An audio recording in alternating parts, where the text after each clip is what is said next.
بسم الله الرحمن الرحيم. السلام عليكم ورحمة الله، حياكم الله أحبابي إخوتي مع اللقاء السادس في نصائح هامة في عالم الطبخ. نصائح هامة في عالم الطبخ.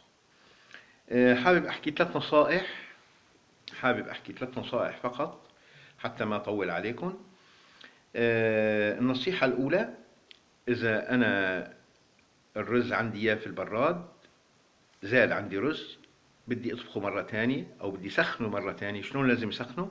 لازم جيب مي سخنة، اغلية نص كاسة، 3/4 كاسة، حسب الكمية البقيانة. اغلي المي وصبها فوق الرز، بعدين اشعل تحته. طبعا هذا الأمر صحيا أفضل، الحباية ما بتلزق وبرجع تازة تماما. هي النصيحة الأولى. النصيحة الثانية: شخص سألني إني أنا ما لازم أحط زيت، ما لازم أحط سمنة للرز، أنا قلت لازم أطبخه. أطباء التغذية قالوا إني كمية الزيت أو السمنة اللي أنت لازم تحطها لازم تكون بين 10 وال 15% من كمية الرز. يعني أنا عندي 100 جرام رز، فلازم أحط بين 10 وال 15 جرام زيت أو سمنة.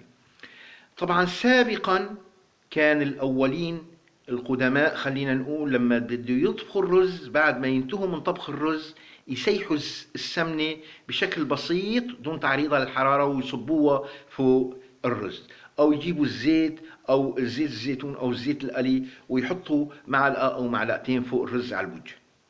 وهذا صحيا أفضل، صراحة يعني صحيا أفضل، لأنه عملية تعريض الزيت أو السمنة للحرارة بيسبب بعض المشاكل في الصحة للإنسان.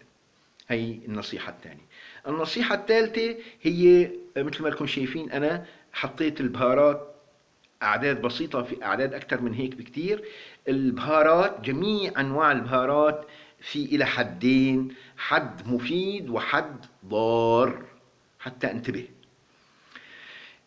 أول أمر أنا بحب أنبهكم إنه استخدام الفلفل الأبيض أفضل من استخدام الفلفل الأسود. إضافة لأني راح أشوف بعدين الأكلات اللي هلأ حاليا مشهورة، اللي هي المندي، البرياني، الكبسة، بيدخل فيها مادة الكركم. وهالمادة هي اللي عنده مشاكل بالمرارة أو عنده مشاكل بالكبد أو عنده نقص مادة حديد، بده يكون حذر في استخدام هالمادة هي.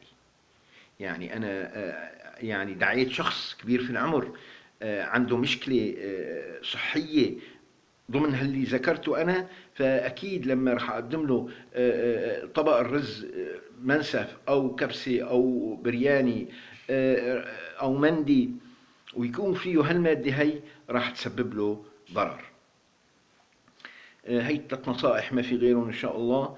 أكرمكم الله، نلتقي على طاعة الله في لقاء جديد إن شاء الله. السلام عليكم ورحمة الله والبركاته.